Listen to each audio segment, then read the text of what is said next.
इश्तियाक साहब, पहले हिस्से में हम आपने ये एस्टेब्लिश किया अपनी बातों से और अपनी किताब में भी कि जिन्ना साहब कहीं न कहीं अंग्रेज़ों के साथ काम करते रहे और उनका वो इमेज कम से कम नहीं है जो हमने किताबों में पढ़ा। जी, जी, जी। तो फिर ये एक मुश्किल सवाल है कि क्या जिन्ना साहब फिर कायद-ए-आज़म का टाइटल और जो इज़्ज़त उन्हें बाबाए कौम की हैसियत से मिलती है वो डिज़र्व करते हैं?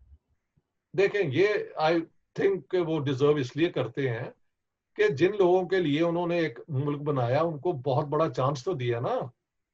यानी यहाँ से हिंदू सब चले गए, सिख सब चले गए, जिनके पास ज़्यादा एजुकेशन थी, जिनके पास ज़्यादा रिप्रेजेंटेशन थी एजुकेशनल डिपार्टमेंट में, और तो उनके जाने से एक पूरी टेरिटरी मिल गई मुसलमानों को जो पीछे रह गए थे एजुकेशन में, इकोनॉमिकली। तो उनके लिए तो वो इस तरीके से लीडर है, चाहे उन्होंने जिना अंग्रेजों के साथ मिलके किया है, तो उससे क्या फर्क पड़ता है। वो तो यही कह सकते हैं ना कि हिंदुओं से निजात दिलाने की यही तरीका था कि अंग्रेज के साथ मिल जाए। लेकिन फिर वो आगे लॉबी भी तो करते रहे ना अंग्रेज़ों के लिए कि हम आपके लिए मार्शल का भी काम करेंगे, हम आपके काम भी आएँगे। नहीं, वो तो उन्होंने किया है, वो असल में इन्होंने छुपा दिया है पाकिस्तान में।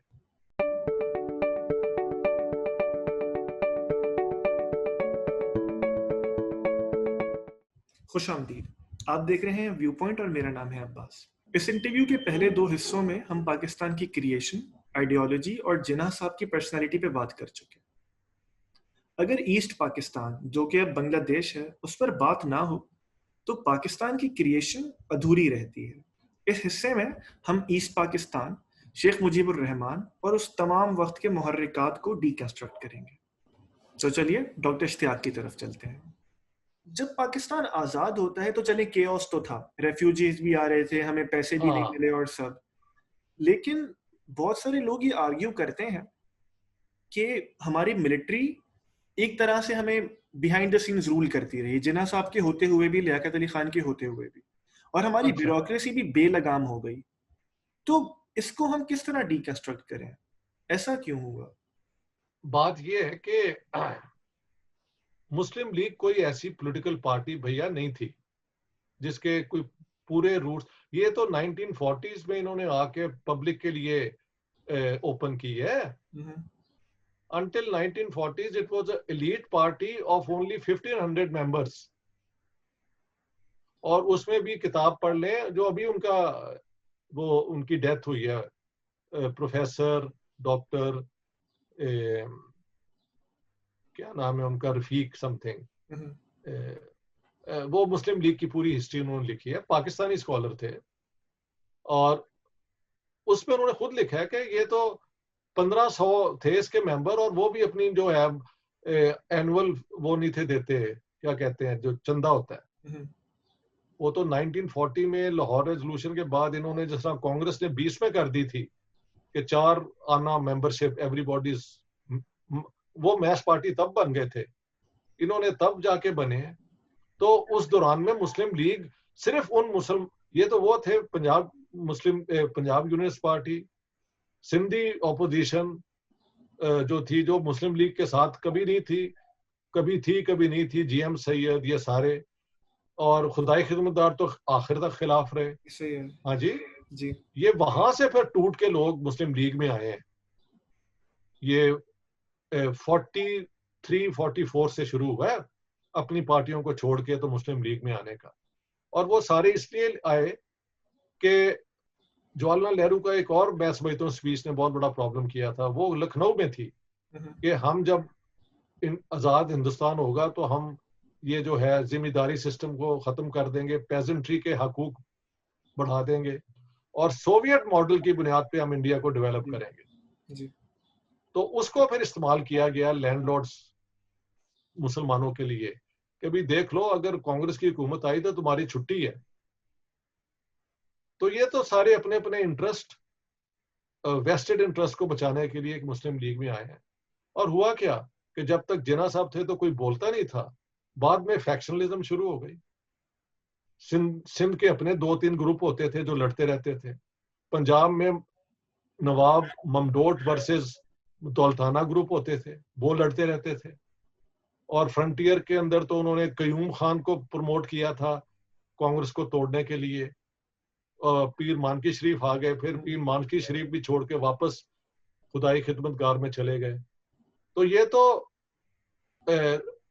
वो लोग थे जो आखिरी मोमेंट पे अपनी अपनी पार्टियां छोड़ के तो मुस्लिम लीग में आ गए, विद ओनली वन थिंग कि कांग्रेस के हाथ पूरा हिंदुस्तान ना आ जाए। मुस्लिम लीग या पाकिस्तान में अब क्या करना है, तो they had no shared agenda. ठीक है, अगर मैं ये कहूँ, एक तज्जिया आपके सामने पेश करूँ, या तज्जिए से ज्यादा सवाल ही समझिए इसे, कि ब्यूरोक्रेसी का बेलगाम हो जाना या मिलिट्री का कहीं ना कहीं पावर में होना, ये भी अंग्रेज के प्लान का हिस्सा था? देखिए, प्लान प्लून का ऐसे हिस्सा कोई भी नहीं था यार। मैंने कहा ये तो आखिरी मोमेंट पे वो छोड़ के चले गए हैं। ठीक है, लेकिन जो इंस्टीट्यूशन वो यहाँ पे छोड़ के गए, जो फंक्शनल थे, वो ब्यूरोक्रेसी थी और मिलिट्री थी। पॉलिटिकल पार्टी हमारी बेकार साबित हुई, कांग्रेस वहां पे कामयाब साबित हुई, तो वहां पे पॉलिटिकल सिविलियन सुप्रीमेसी कायम हो गई। हमारे यहाँ हमारे पॉलिटिशियंस ने, देखो ना, लियाकत अली को तो असैसिनेट भी कर दिया ना। जिन्ना साहब के बाद एक नेशनल नाम तो लियाकत अली खान का ही था ना।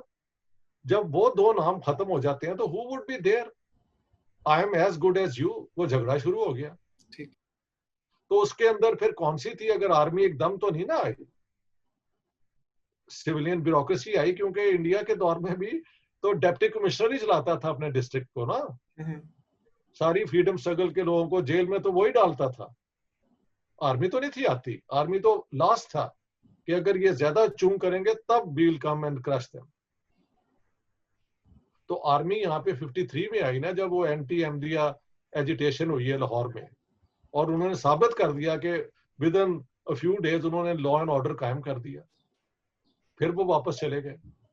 फिर ये खुद ही लेके आया सिकंदर मिर्जा, तो बेसिकली पॉलिटिशियन थे ही नहीं, he was serving in the Indian political service. एक तो है ना सिविल सर्विस, पॉलिटिकल सर्विस, उनके पॉलिटिकल सिविल सर्वेंट थे जिनका काम राजवाड़ों को और उनको जाके अंग्रेजों के हक में कंट्रोल करना था।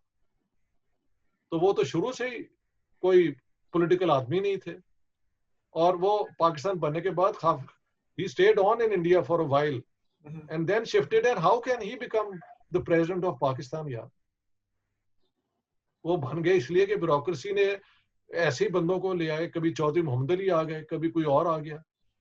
हाँ, तो थोड़ी थोड़ी देर के लिए उनके फिर झगड़े एक दूसरे से हो गए। ब्यूरोक्रेट्स के भी तो झगड़े हो गए ना जी।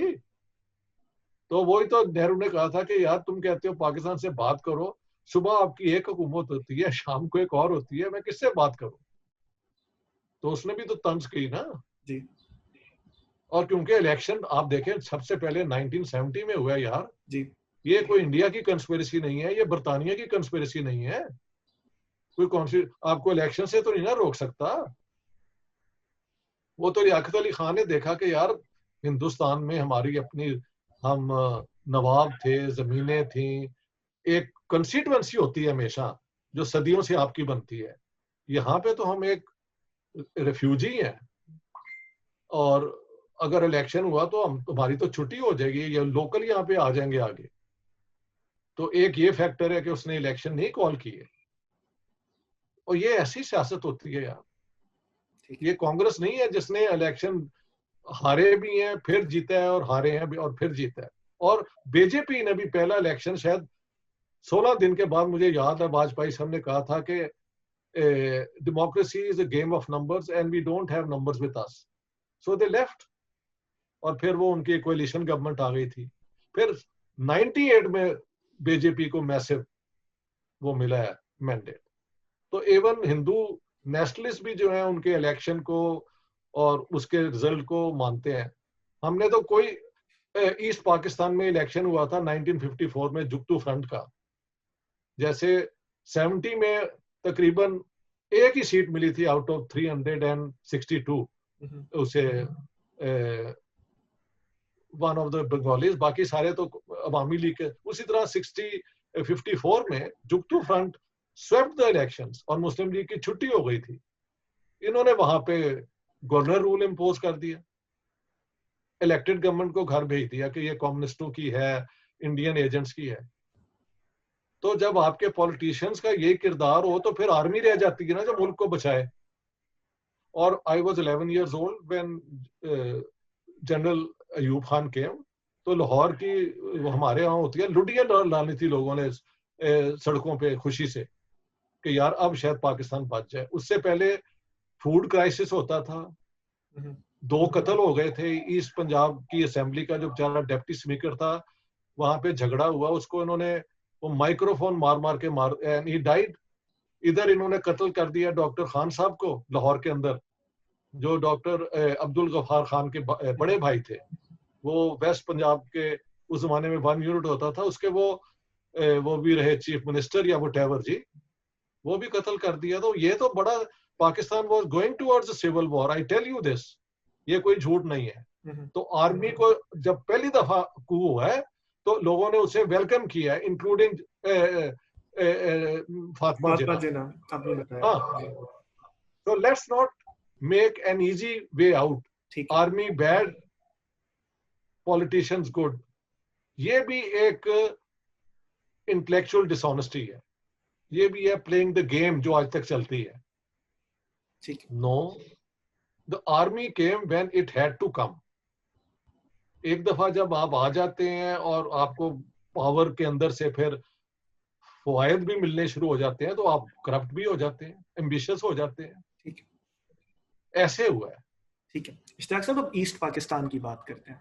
उसके साथ हमने क्या किया, क्या मामला हुआ, वो तारीख में रिकॉर्ड मिलता है। अगर आप ब्रीफली हमें बता सकें कि हमारा रवैया वेस्ट पाकिस्तान का, चाहे वो जिन्ना साहब हों कि बंगाली को ऑफिशियल लैंग्वेज करार ना देना या तमाम चीजें, हमारा रवैया अच्छा था ईस्ट पाकिस्तान के साथ? बिल्कुल ही तो नहीं था। देखिए ना, पहली कैबिनेट जो इन्होंने स्वेर इन की है पाकिस्तान बनने के साथ ही, उसका भी मैंने पूरे नाम दे दिए हैं और उनके फिरकों का भी जिक्र कर दिया कौन क्या था। और उनमें से एक बंगाली लिया है, हालांकि 55% पॉपुलेशन ईस्ट पाकिस्तान की थी, और वो भी उसका नाम फजलुर रहमान था, जिसका कभी पहले किसी ने जिक्र ही नहीं था सुना। और ज्यादा मिनिस्टर जो थे वो यूपी से थे और पंजाब से थे, बल्कि शायद यूपी ओवर रिप्रेजेंटेड थी क्योंकि ये तो बहुत थोड़े थे ना। लेकिन मुस्लिम लीग के जो लीडर माने गए हुए थे वो तो यही थे। बल्कि सिंधियों ने शोर मचाया तो बाद में एक नया मिनिस्टर उन्होंने लिया, अब्दुल सत्तार पीरजादा, ये पीपल्स पार्टी के जो पीरजादा थे इनके वालिद साहब को। और इन्होंने जोगिंदर नाथ मंडल को ले लिया। वो भी सिर्फ इसलिए लिया कि उधर उन्होंने डॉक्टर अंबेडकर को बना दिया था लॉ मिनिस्टर, मगर उन्होंने साथ साथ उन्हें कॉन्स्टिट्यूशन ड्राफ्टिंग कमेटी का चेयरमैन भी बना दिया। जरा पाकिस्तान में जाके देखें, जोगिंदर नाथ मंडल को उसके बाद कोई ऐसी पोजीशन दी गई है? नथिंग। मैंने पढ़ा है कि जोगिंदर नाथ मंडल तो वापस फिर इंडिया चले गए थे। वो 51 में तंग आके जो उन्होंने खत लिखा था जाते हुए, वो भी मैंने छाप दिया। हाँ, और वो यही हुआ कि जोगिंदर नाथ मंडल वाज टू प्रूव कि हम भी तुम्हारी तरह ऐसे अछूत जो हैं उनको रख सकते हैं। मगर उन्होंने उसको फिर चेयरमैन बना दिया ना अपनी कॉन्स्टिट्यूशन का, और कहते हैं अम्बेडकर की ये कॉन्स्टिट्यूशन है। हालांकि वो कांग्रेस की सपोर्ट ना हो तो वो तो अकेले थे, ही was the only member of his. हाँ जी, लेकिन उन्होंने उसकी लीडरशिप को माना, उसकी कॉम्पिटेंस। यहाँ पे जोगिंदर नाथ मंडल को बस जो फंक्शनल चीजें नहीं होती वो साइन करने के लिए रखा हुआ था। और बाद में आफ्टर जिन्ना's डेथ तो लियाकत अली खान ने उन्हें बिल्कुल ही इग्नोर कर दिया। तो उसने जो खत लिखा है कि यहाँ पे जो हम सोचते थे वो जिन्ना कोई, क्योंकि बनाया उसको जिन्ना ने था, तो उनकी तो उन्होंने हक में बात करनी थी। और लियाकत अली को उन्होंने कहा कि आपने मेरे साथ ये वो, बस ही वेंट बैक। जिन्ना साहब की गलती थी बंगाली को नेशनल लैंग्वेज ना करार देना? बेशक यार, देखिए ना, सबसे पहले मिनिस्ट्री में नहीं रखा, फिर इन्होंने जाके वहां पे कह दिया कि let me make it clear कि the national language of Pakistan will be Urdu and only Urdu जी। और उसकी वजह ये है, जिन्ना साहब अपने पुराने नोट्स इस्तेमाल कर रहे थे ना, क्योंकि कांग्रेस के साथ जब झगड़ा हुआ है जुबान के ऊपर, तो वो तो ये झगड़ा था कि कांग्रेस और नेहरू की मैंने जो है ना कॉरेस्पॉन्डेंस भी छाप दी है। नेहरू's पोजीशन वाज के हिंदुस्तान की नेशनल जुबान होगी हिंदुस्तानी, और उसके दो रस्मुल खत होंगे, देवनागरी और ये पर्शियन उर्दू, क्योंकि जो स्पोकन जुबान है ना, हिंदी हो या उर्दू हो, वो हिंदुस्तानी बन जाती है। आप देख लें, आप इंडिया के जो फिल्में देख लें, जब प्योर हिंदी आती है तो वो फिल्म ही नहीं चलती। हालांकि वो हिंदी हिंदी कहते रहते हैं, वो हिंदी नहीं है, वो हिंदुस्तानी है। उसमें आधे से ज्यादा लफ्ज अल्फाज जो हैं उर्दू के हैं, बल्कि इससे ज्यादा है, 90% उर्दू है अभी भी। उनके गाने देख लें, फिल्मों के गाने, एक बताएं जो सिर्फ प्योर हिंदी पे चला हो कभी, या कोई फिल्म भी चली हो, फेल हो जाती है। जो नेशनल जुबान यहाँ की थी और मद्रास तक चलती थी, सिंध तक चलती थी, वो हिंदुस्तानी थी और वो उर्दू थी एक्चुअली। इन्होंने मौकफ लिया कि उर्दू इज, हाँ, नेहरू का ये लेटर था कि जी हम हिंदुस्तानी को बनाएंगे। इन्होंने खत जवाब दिया कि Hindustani is known language and Urdu is the language only of Muslims. अब आप क्या कर सकते हैं? तो पाकिस्तान बन गया तो इन्होंने बंगाल में भी जाके वही कहना था ना, जो ये समझते थे दुरुस्त है। लेकिन क्योंकि आपके ख्याल जी मुसलमानों की जुबान, पठानों की, बलोचों की जब ये मिलके बैठते थे तो वो उर्दू ही होती थी, उसे हिंदुस्तानी कहना चाहिए। जो आज भी आप जाके बोले हिंदुस्तान में कहीं तो लोग समझ जाते हैं। प्योर उर्दू नहीं उसमें होती, जो पर्शियन हमारी या अरबिक, आम जुबान तो वही है यार। लेकिन इन्होंने उसे बंगाली डिसोन किया ना, डिसोन किया। लेकिन अगर जिन्ना साहब wanted to reject everything which united the people of India, simple. So Urdu became part of that distinct separation between Hindus and Muslims.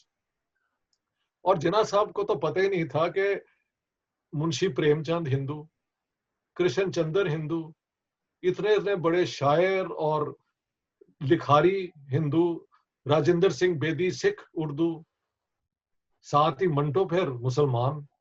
तो उर्दू के अंदर तो कलाम इतना ज्यादा है, मैं तो कहता हूँ उर्दू के बगैर ये जो है पोइट्री हो ही नहीं सकती, इतनी नफीस पोइट्री नहीं हो सकती, क्योंकि ये जुबान ही बनी थी लोगों के एक दूसरे से कम्युनिकेट करने में। इसको तो बाद में महलों में ले गए ना, ये तो थी अवाम की जुबान भाई। लेकिन जब पाकिस्तान बन चुका और 55% थे भी ईस्ट पाकिस्तानी, तो दोनों को जी, भी बनाया जा सकता था। और जिन्ना साहब की ये बयान फिर वो बीज साबित नहीं हुआ जिसने बाद में ईस्ट नहीं पाकिस्तान मैं कहाँ कह रहा हूँ नहीं हुए, मैं तो कह रहा हूँ साबित हो रहे हैं यार, मुझसे ना सवाल करो ये। ठीक मैं तो कह रहा हूँ शुरू वहां से ही होता है, ठीक है। वहां से काम होता है। चलिए देखो इन्होंने इधर भी पार्लियामेंट्री सिस्टम का सत्यानाश किया, आते साथ with in less than 2 weeks north west frontier की इलेक्टेड गवर्नमेंट को डिसमिस कर दिया। सिंध के अंदर खोड़ू की हुकूमत को, जो इनकी अपनी थी, उसको डिसमिस कर दिया, क्योंकि वो इनकी बात नहीं था मानता। ये चाहते थे कि कराची को एक अलग फेडरल इलाका बना दिया जाए। वो कहता था ये तो सिंध का मेन शहर है, ये सिंध का रहेगा, तो उसकी छुट्टी करा दी। तो इन्होंने तो अपनी जो है ना गवर्नर जनरलशिप को ब्रिटिश वाइसरॉय से भी ज्यादा पावरफुल बना दिया हुआ था। ये मेरी किताब में भी पूरी आर्गुमेंट है। जी अब वो यही बांग्लादेश सोचते थे नहीं, उनकी क्या कि मैंने बनाया Pakistan, and so I know the best interest of Pakistan. He was conflating his own person with the best interest of Pakistan. मैंने ये भी आर्ग्यू किया कि let's try to understand him. He probably believed कि I am the savior of Pakistan, I am the founder of Pakistan, and whatever I say is in the best interest of Pakistan. How dare you oppose it? ये एक बन जाता है ना, जी जी एक ऐसे leader की वो एक आ जाती है state where you are totally convinced कि विदाउट यू के दुनिया तुम्हारे कांधों पे खड़ी है। ये कई लोगों का प्रॉब्लम हो जाता है, फॉर गुड एंड बैड। जिन्ना साहब तो थे भी बहुत बड़े लीडर। ये आपको गलियों में मिल जाएंगे लोग जो ये सोचते हैं कि सारी दुनिया का बोझ उन्होंने उठाया हुआ है। तो ये तो कोई एक आम ह्यूमन फीलिंग है। इश्तियाक साहब, अगर हम बांग्लादेश के बनने को, जाहिर है एक बड़ा सानहा था जो हमने बर्दाश्त किया, उसे डिकंस्ट्रक्ट करें, और अगर आप जिम्मेदारी डाल सकें किसी एक इदारे पर या एक बंदे पर या ग्रुप ऑफ पीपल पे, कौन जिम्मेदार था पाकिस्तान के टूटने का? वंस अगेन ये भी अपनी जगह पे कई एंगल्स वाली बात है।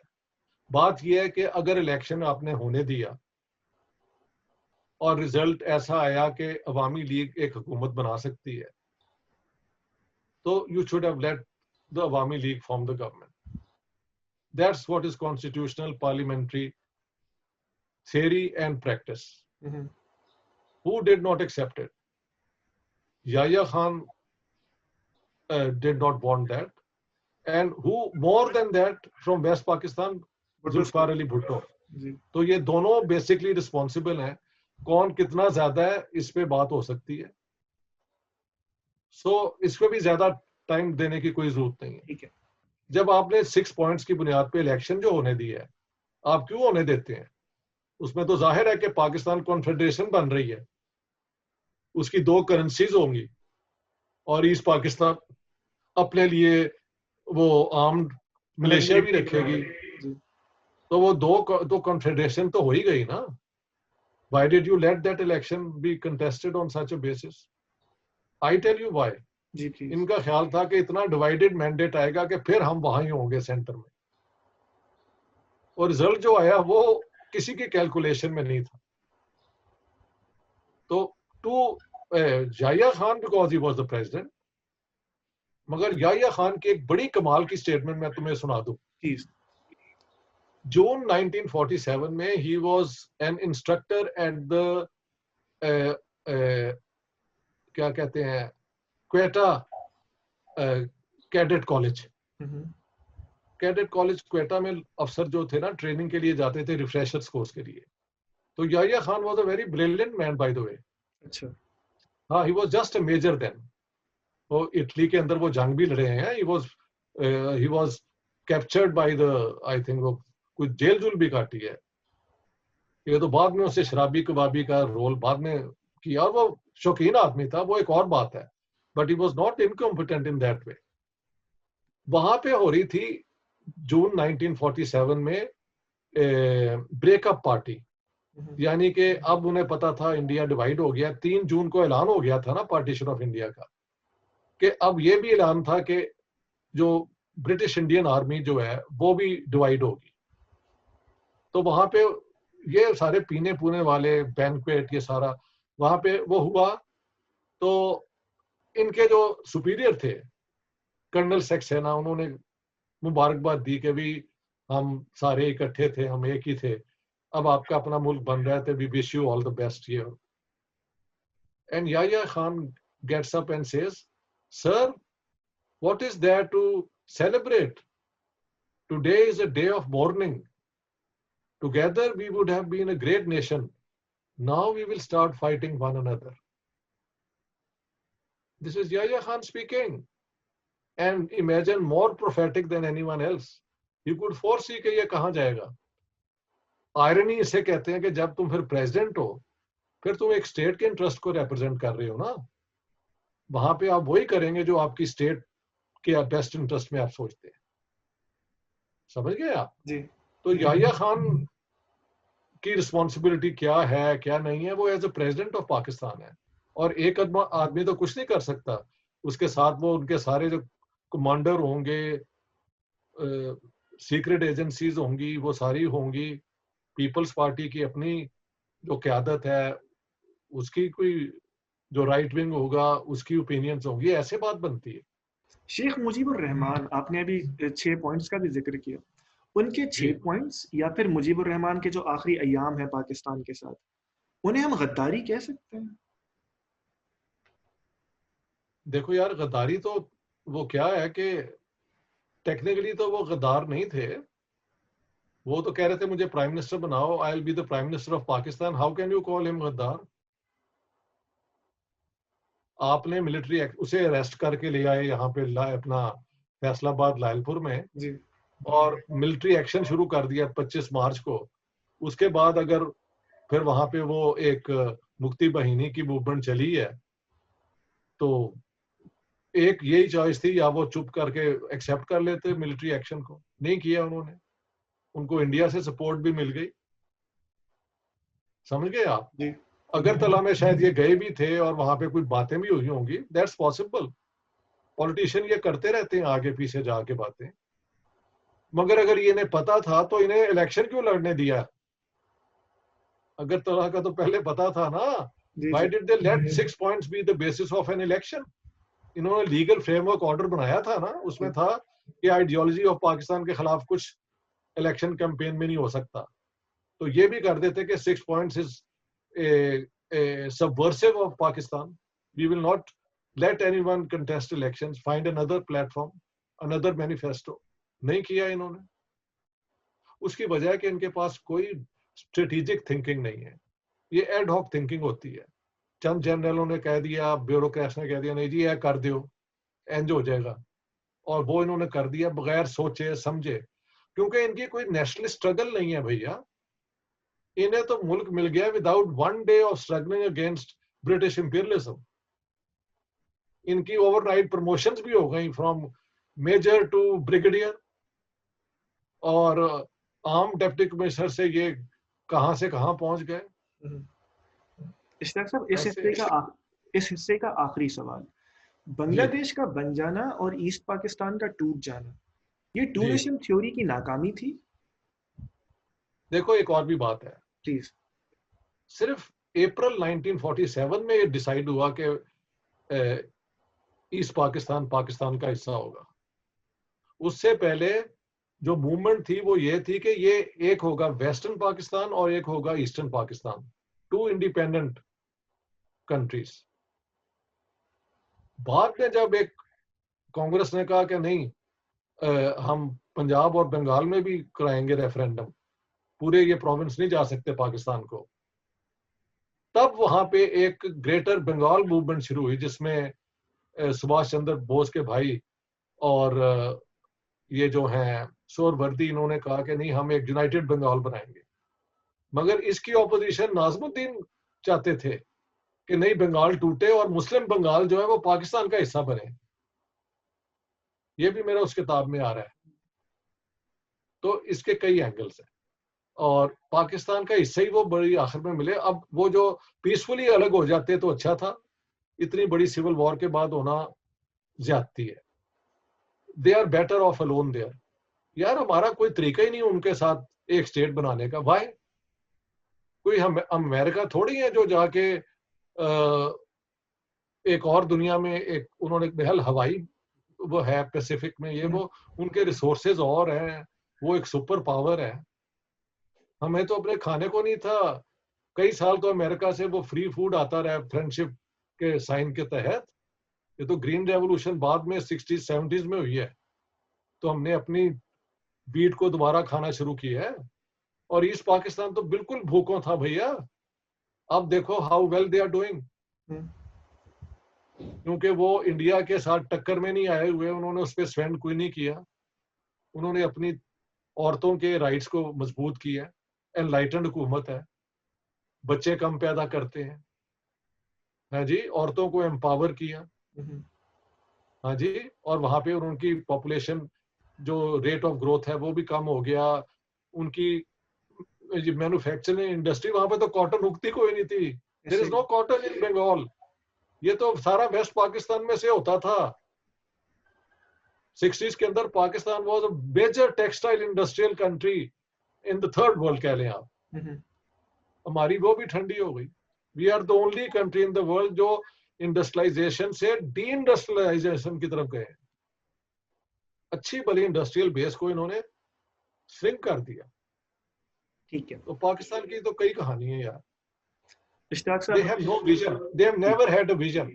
और वहां पे क्या होता है, when you have no vision use Islam. ये हमारा क्लासिकल है, क्योंकि जहां आप कुरान ले आएंगे, रसूलुल्लाह का जिक्र ले आएंगे, तो लोग फिर बोल नहीं ना सकते। ये चुप कराने का तरीका है। वरना सच्ची बात तो ये है कि तीनों खलीफों, हजरत उस्मान पे भी तनकीद मौदूदी ने की है, हजरत उमर के कई फैसलों पे तनकीद है, हजरत इमाम हुसैन की जो डिसीजन थी जाने की, उस पर भी एक पूरी बहस है। और ये मुनासिब बहस है। इंसानों को पूरा हिस्ट्री में जज करना चाहिए। ऐसे ही सिर्फ सिर्फ जिना साहब पे कोई बात नहीं हो सकती, ये क्या बात है? आपने तो अपने ही जो मोहतरम है उनके ऊपर पूरी पोजीशंस ली हुई हैं। कुछ लोग इमाम, उन्हें अमीर मुआविया कहते हैं, कुछ नहीं कहते हैं। दोनों पास साइड्स पे आर्ग्यूमेंट्स हैं कि नहीं है? हम्म, तो अगर वहां पे तब हो सकता है यार, तो आज क्यों नहीं ये दोबारा हम रिविजिट कर सकते हैं? ठीक है। इंसान को इस तरीके से ह्यूमिलिटी से देखना चाहिए।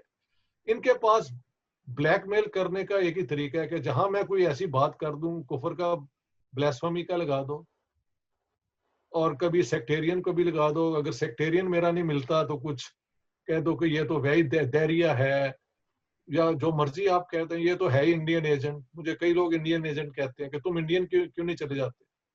व्हाट कैन आई डू भाई? I love Lahore and I don't want any other place on earth except Stockholm जहां मैं रहता हूँ। ठीक मगर जो हिंदू और सिख यहाँ से गए हैं वो भी उतना ही लाहौर से प्यार करते हैं, ये भी सोचो। जी।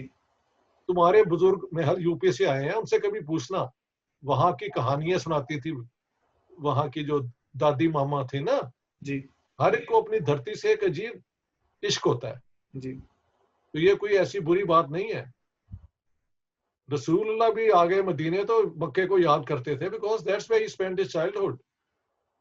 सो now let's not take away the human from whatever we think is great और व्हाटएवर।